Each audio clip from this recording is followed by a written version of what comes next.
Welcome to new TV Telugu. ఇప్పుడు AP top 10 చూద్దాం. Nakkapalli, yes Rayavaram మండలాల్లో పెదతినార్ల, చిన్నతినార్ల, గుర్రాజుపేట, దొండవాకలో భూముల్లో సంబంధిత రైతులు అనుమతి లేకుండా సర్వే చేయడంపై సిపిఎం అనకాపల్లి జిల్లా కార్యవర్గ సభ్యుడు అప్పలరాజు అభ్యంతరం తెలిపారు. దొండవాకలో మాట్లాడుతూ రైతులకు తెలియకుండా, వారి ఆమోదం లేకుండా కలెక్టర్ సైతం వారి భూముల్లోకి వెళ్లకూడదని అన్నారు. చట్టాలను ఉల్లంఘించి చేస్తున్న సర్వేను సిపిఎం ఖండిస్తున్నట్లు ఆయన పేర్కొన్నారు. పొంగనూరు నియోజకవర్గం సోమల మండలంలోని పెద్ద ఉప్పరపల్లి సమీపంలోని అటవీ ప్రాంతంలో ఉన్న దుర్గంకొండ అభివృద్ధి పనులకు అనుమతులు లేవని, ప్రస్తుతం చేస్తున్న అభివృద్ధి పనులను వెంటనే నిలిపివేయాలని పొంగనూరు అటవీ శాఖ రేంజర్ శ్రీరాములు తెలిపారు. దీనితో ఈ విషయం తెలుసుకున్న పలువురు గ్రామస్తులు సంఘటనా స్థలానికి చేరుకుని అధికారులను నిలదీశారు. పూర్తి వివరాలు అటవీ శాఖ అధికారుల విచారణలో తెలియాల్సి ఉంది.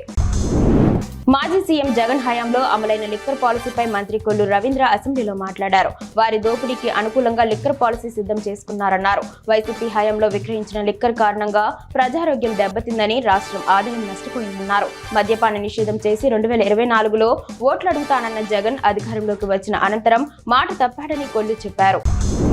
ప్రజలకు చేరువలో అన్ని ప్రాథమిక ఆరోగ్య కేంద్రాలలో ప్రసూతి సేవలు అందించి ఆసుపత్రి ప్రసవాల సంఖ్యను మరింత పెంచాలని జిల్లా కలెక్టర్ షణ్మోహన్ సగిలి వైద్యాధికారులను కోరారు. కాకినాడలో కలెక్టర్ వివేకానంద హాల్లో జిల్లా కలెక్టర్ షణ్మోహన్ సగిలి వైద్యాధికారులతో సమావేశం నిర్వహించి జిల్లాలోని పిహెచ్సిలు, యూపీహెచ్సిలలో ప్రజలకు అందిస్తున్న సేవలు, నిర్దేశిత లక్ష్యాల సాధన అంశాలపై సమీక్షించారు.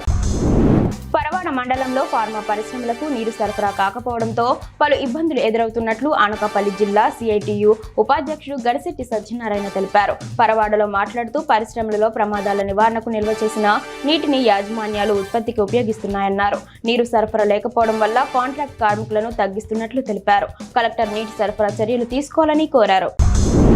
పర్చూరు టీడీపీ ఎమ్మెల్యే ఏలూరు సాంబశివరావుకు లండన్ ప్రభుత్వం విజనరీ అవార్డును ప్రకటించిన నేపథ్యంలో ఇంకొల్లు మండలానికి చెందిన టీడీపీ నేతలు విజయవాడలో ఎమ్మెల్యే ఏలూరు సాంబశివరావును కలిశారు. ఎమ్మెల్యేను శాలువాతో సత్కరించి శుభాకాంక్షలు తెలిపారు. అనంతరం కేకును కట్ చేశారు. ఈ కార్యక్రమంలో ప్రకాశం జిల్లా కనిగిరి ఎమ్మెల్యే ఉగ్ర నరసింహారెడ్డి పాల్గొన్నారు. ఉపాధి హామీ పనుల్లో వేతనదారుల సంఖ్యను పెంచి నిర్దేశించిన లక్ష్యాన్ని చేరుకోవాలని నంద్యాల జిల్లా కలెక్టర్ జి రాజకుమారి ఏపీఓ, ఎంపీడీఓలను ఆదేశించారు. కలెక్టరేట్లోని ఎన్ఐసి వీడియో కాన్ఫరెన్స్ హాల్ నుండి వీడియో కాన్ఫరెన్స్ ద్వారా ఉపాధి హామీ లక్ష్యాలు, ఇళ్ల నిర్మాణాల ప్రగతిపై సమీక్షించారు. DWMA PD Janardhan Rao, housing PD Venkata Subbaiah, EE Gopal తదితరులు పాల్గొన్నారు.